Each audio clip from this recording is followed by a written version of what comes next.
Hello viewers, welcome to my channel 10 Days Tech. ఈరోజు మనం Varanasi title announcement video గురించి మాట్లాడుకుందాం. ఈ వీడియో మొత్తం విఎఫ్ఎక్స్ వీడియోనే, అంటే జస్ట్ మనకు సినిమా స్కోప్ స్కేల్ ఎలా ఉంటుందో చూపిస్తారు. ఇక్కడ మనకు 4 విజువల్స్ చూపిస్తారు. 512 CE వారణాసి, ట్రైడ్ శాంభవి 2027 CE, అంటార్టికాలోని ఐస్ మౌంటైన్ అండ్ ఉగ్రబర్తి కేవ్, వనాంచల్ ఉగ్రబర్తి కేవ్ చూపిస్తారు. అండ్ లంకా నగరం 7200 BCE బిఫోర్ కామన్ ఎరా. ఇప్పుడు ఈ ఎరాస్ను కనెక్ట్ చేస్తూ మొత్తం వీడియో మొత్తం ఉంటుంది.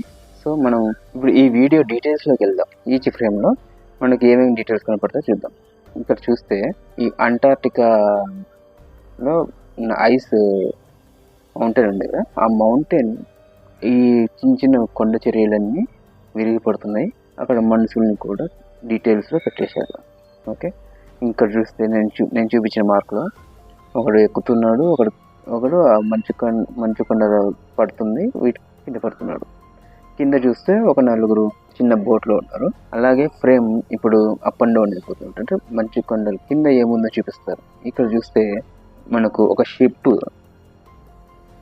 ఉంటుంది, ఆ షిప్ ముక్కలై ఉంటుంది. అలాగే ఆ పైనుంచి కింద పడ్డ మనుషులు కిందికి పడుతున్నట్టు మనకు చూపిస్తారు అన్నమాట. నెక్స్ట్ ఫ్రేమ్ వెళ్ళగానే మనకు ఆఫ్రికా చూపిస్తారు. అక్కడ చూస్తే పారాషూట్ వేసుకొని ఒకరు కిందికి వస్తుంటారు అనమాట. బ్యాక్గ్రౌండ్ కూడా ఒక కొండ ఉంటుంది. సో నేను అనుకోవడం ఈ పారాషూట్లు కిందికి వచ్చేది మన హీరోని అనుకుంటున్నాను. అలాగే సేమ్ ఇదే నైట్ విజిబుల్లో సేమ్ కొండ ఉంటుంది. బట్ ఇక్కడ కింద చూస్తే మనకు ఒక మంకీ కనపడుతుంది. అందులో నీటి ఏనుగులు అంటారు కదా, హిప్పోపటమస్, అది ఉంటుంది. ఆ మంకీని తినడానికి అవి నోరు తెరిచి ఉన్నాయి.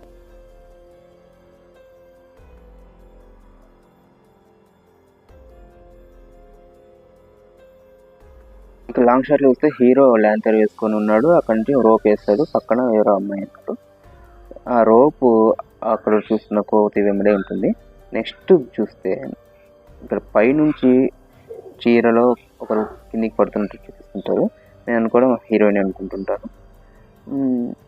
ఇక్కడ ఈ ఫ్రేమ్లో చూస్తే అందరూ గన్స్ పట్టుకొని ఎవరికో షూట్ చేస్తున్నట్టు చూపిస్తుంటారు అన్నమాట. చూడండి, నేను మార్క్ చేసాను, ఇక్కడంతా గన్స్ పట్టుకొని ఎవరికో షూట్ చేస్తున్నట్టు చూపిస్తున్నారు.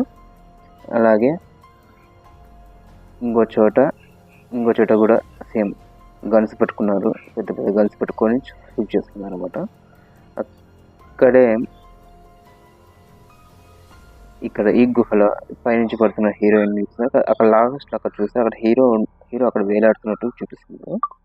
సో ఇది నా ఒక ఫైటింగ్ సీన్ లాగా సీక్వెన్స్ లాగా చూపిస్తున్నట్టున్నారు. ఇక్కడ చూస్తే ఇవి కూడా ఈ మార్క్ చేస్తున్నాక కొంచెం శిలలు ఉన్నాయి. నెక్స్ట్ వెళ్తే మన లంకా నగరం చూపిస్తారు. ఈ లంకా నగరంలో ఆంజనేయ స్వామి చాలా పెద్దగా చూపిస్తారు అన్నమాట. కానీ నేను అక్కడ మార్క్ చేసిన దగ్గర నాకు ఐడియా లేదు, అది మీకు ఏమని తెలిసి చెప్పండి. అది ఏదో సంథింగ్ ఏదో చేయమో అనుకుంటున్నాను. ఇంకా ఇక్కడ చూస్తే ఇక్కడ వానరసేన మొత్తం రాముడిని, ఇక్కడ రాముడు కుంభకర్ణతో ఫైట్ చేస్తున్నట్టు చూపిస్తుంటారు. ఇక్కడ ఈ సీన్ ఎండ్ అవ్వగానే మనకు వారణాసిలో మణికర్ణిక ఘాట్కు లింక్ చేస్తారన్నమాట. ఈ మణికర్ణిక ఘాట్కు లింక్ చేసేసి సో దానికి దీనికి డాట్ కనెక్ట్ చేసినట్టు పెట్టారు.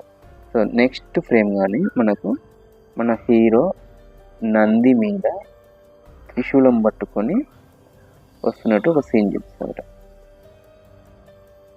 సో ఇక్కడ మనం చూసిన విజువల్స్ బట్టి ఈ మూవీ 512 CEలో అండ్ ప్రజెంట్ 2027 అండ్ త్రేతాయుగంలోకి కథ వెళ్తుందని తెలుస్తుంది. సో దీని బేస్ మీద ఇది త్రేతాయుగంలో ఉన్న కొన్ని క్యారెక్టర్స్ కూడా తీసుకొస్తారేమో అని అనుకుంటున్నాను. ఓవరాల్గా ఇప్పటివరకు మనం ఈ గ్లిమ్స్ చూస్తుంటే ఇది డిఫరెంట్ టైం ఫ్రేమ్స్ చూపిస్తున్నారు. అంటే ఇది పునర్జన్మకు సంబంధించిందే లేకపోతే టైం ట్రావెల్ సంబంధించిందే మనకు తెలియదు. ఫర్దర్గా ఈ మూవీ గురించి ఇంకా ఏమైనా అప్డేట్స్ వస్తే మనకు తెలుస్తుంది, లేకపోతే డైరెక్ట్గా మనం సినిమాలో చూడాల్సి వస్తుంది. నాకు తెలిసి రాజమౌళి అంత తొందరగా ఇవ్వడు updates. So wait for some time కాదు, సమ్ మంత్స్. అయితే ఇంకా 2027లో మనకు క్లారిటీ వస్తుంది అనుకుంటా. మూవీ రిలీజ్కి కొన్ని రోజుల ముందు క్లారిటీ వస్తుంది, అంతకంటే మనకు తెలియదు. ఓకే ఫ్రెండ్స్, ఈ అప్డేట్స్ నాకు తెలిసిన వరకు ఇంతే. మీకు ఏమన్నా ఇంకా ఫర్దర్గా ఇంకా కొత్త అప్డేట్స్ తెలిస్తే కింద కామెంట్ చేయండి. ఈ వీడియో మీకు నచ్చినట్లయితే please like and share, comment. Thank you viewers.